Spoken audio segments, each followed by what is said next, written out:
अगे दोसर छौड़ा हलो पसंद तो दिलवा काहे लगई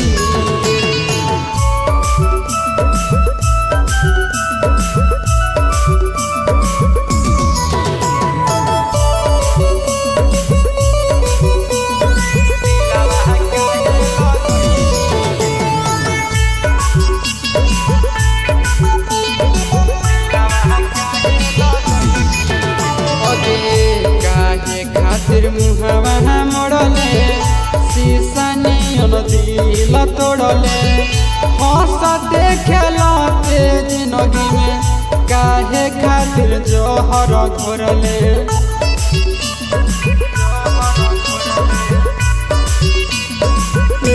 करे जा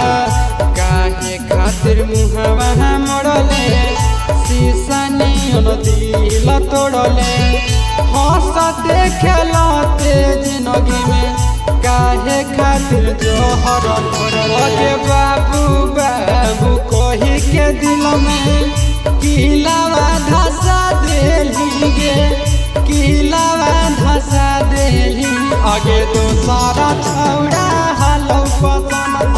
दिलवा काहे लगैली गे आगे दोसरा छौड़ा हलो पसंद दिलवा काहे लगैली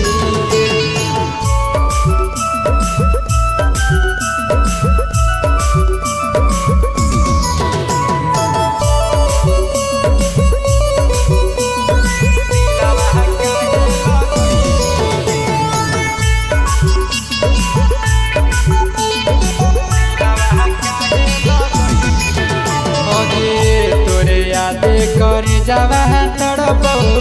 दिनो रात अखिया बरसौ कते रे कठोर भेली तनी कोना मन तोरा तड़पौ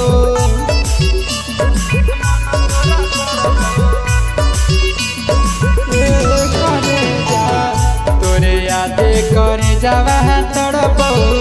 दिनो रात अखिया बरसौ कते रे कठोर भेली तनी कोना मन तोरा अगे रहू सोन गोलू के खून के असुआ रोआ देली गे